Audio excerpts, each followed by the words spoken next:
Olá galera, então vamos agora nessa aula 2 continuarmos treinando, resolver exercícios de princípio fundamental da contagem, porque a cada problema a gente tem que desenvolver habilidades novas, não há um problema fechado que é sempre resolvido da mesma forma, então precisamos treinar bastante.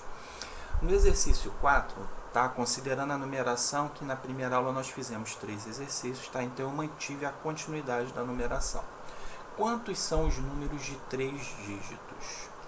Então, quantos números se pode formar com 3 dígitos? Lembrando que total de algarismos são 10, tá? 0 até 9 a gente tem 10 algarismos. E para ajudar no entendimento, eu montei aqui esse esqueminha, tá? Cada traço desse aqui representa uma posição do dígito: unidade, dezena e centena. A princípio, a gente pode pensar que esse problema não tem restrição. Seria 10 vezes 10 vezes 10, né? Já que tem 10 algarismos que eu posso escolher. No entanto, não é assim. Eu tenho restrição sim. E é onde a gente vai atacar dentro daquela proposta de resolver o problema logo. É na casa da centena. Por quê? Na centena não pode entrar o zero, porque se entrar o zero eu não tenho um número de 3 dígitos, eu vou ter de 2. 0,21 é 21, 0,54 é 54. Tá? Então eu vou começar da centena, que é onde eu tenho o meu problema aqui, a minha restrição.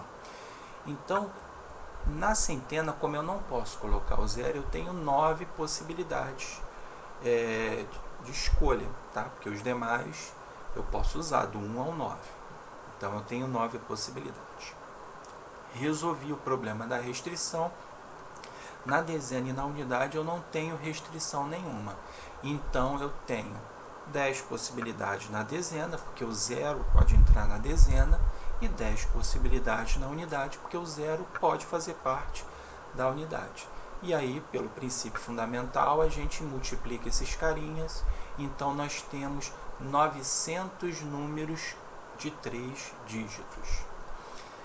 Vamos para a questão 5, que aparentemente é igual, né? Parecida com a questão 4. Só que ela tem um detalhe aqui no final que vai mudar bastante a nossa resolução. Quantos são os números de 3 dígitos distintos? Ou seja, eu continuo tendo que contar os números de 3 dígitos, no entanto, eu só vou contar os números em que os 3 algarismos são distintos. Eu não posso ter, por exemplo, o número 224. Por quê? Porque eu estou repetindo o algarismo 2.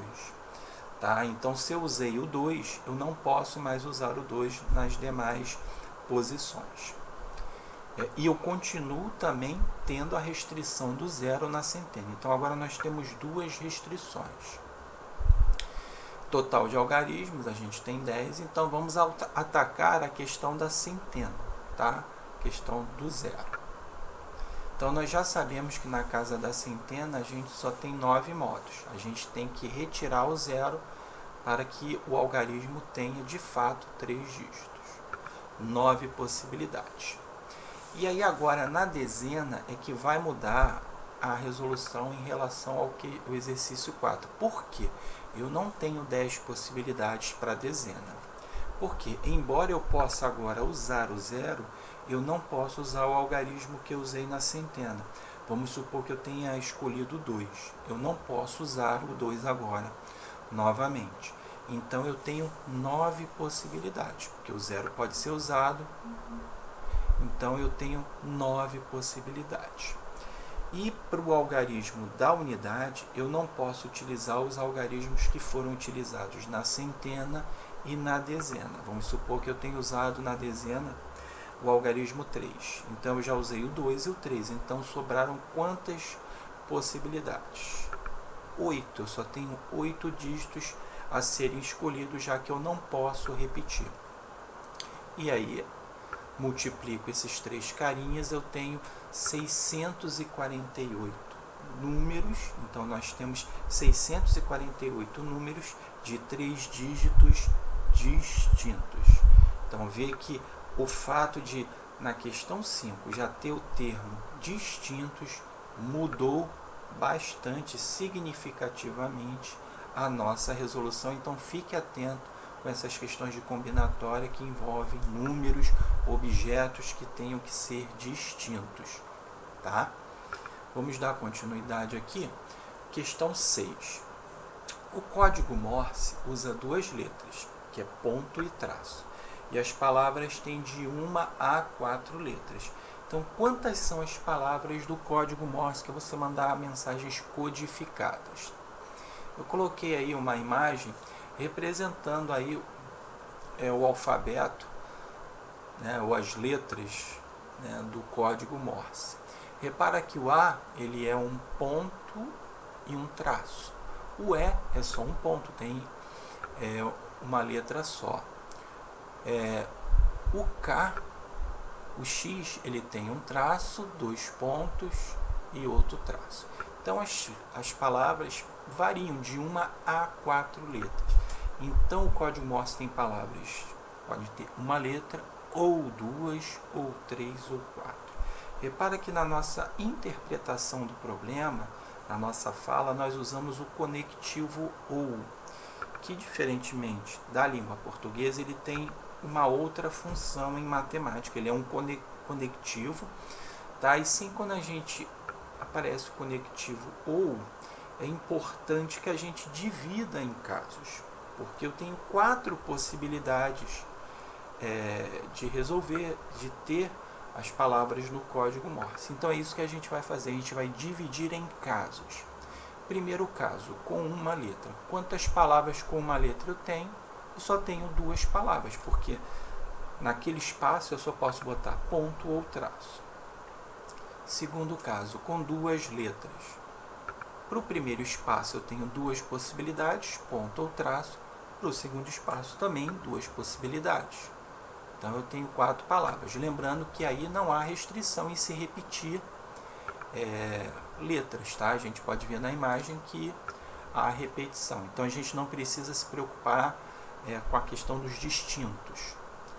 Com o terceiro caso, com 3 letras, eu tenho 8 palavras, que é 2 vezes 2 vezes 2. E aí você já deve ter percebido que no quarto caso nós vamos ter 2 elevado a 4, que é o 2 vezes 2 vezes 2 vezes 2, 16 palavras. E para dar a resposta, como é que eu faço? Dica: se eu dividir em casos, eu somo os resultados. Então, somando esses 4 carinhas, a resposta é 30. Tá? Eu vou dar uma dica aqui, uma brincadeira, tá? Mas para ajudar vocês a tentar interpretar se tem que somar ou multiplicar, tá? Somar, ou seja, quando eu usei o conectivo ou, eu somo, né? E é essa brincadeira, somar, para ajudar você a memorizar. E quando eu uso o conectivo e, eu multiplico, tá? Então no caso aqui do segundo caso, com 2 letras, eu uso 2, tenho 2 possibilidades na primeira casa e 2 na segunda. Usei o conectivo e, então eu multiplico, tá? Apenas uma brincadeira, mas com o intuito de te ajudar a memorizar, que é uma dúvida que surge se é para somar ou multiplicar. Finalizando essa segunda aula, vamos fazer uma questão do Enem. Como é que isso é cobrado no Enem? Aí eu trouxe uma questão do Enem de 2017 que a gente vai resolver usando o princípio fundamental da contagem.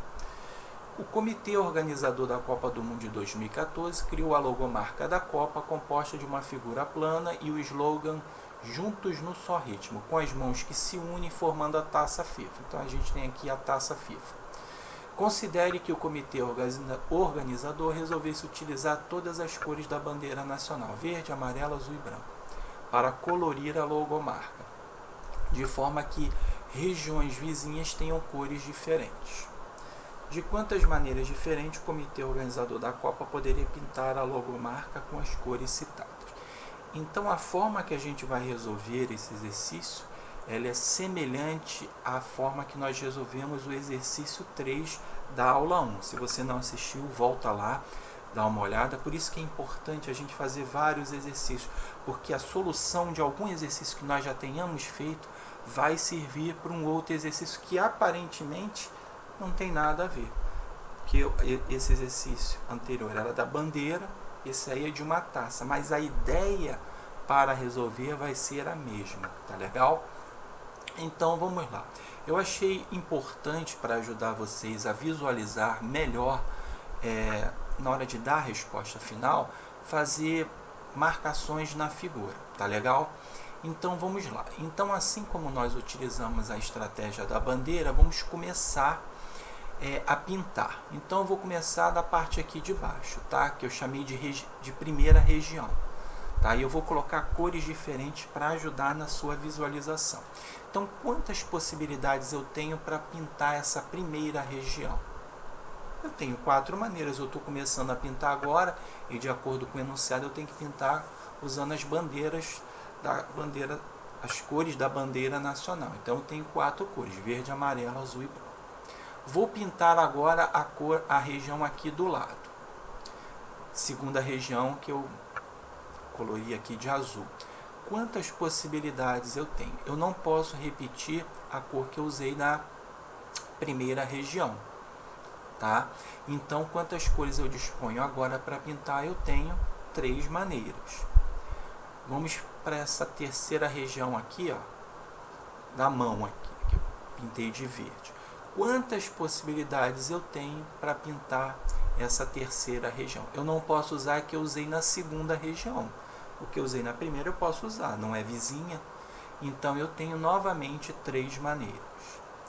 Vamos para a quarta região, essa região aqui em laranja. Quantas possibilidades eu tenho? Eu tenho 3 maneiras, que eu não posso usar a que eu usei na terceira região, que é vizinha a ela. Para a região 5, é uma das mãos aqui, essa quinta região, eu também tenho 3 maneiras, que eu não posso usar o que eu usei na quarta região.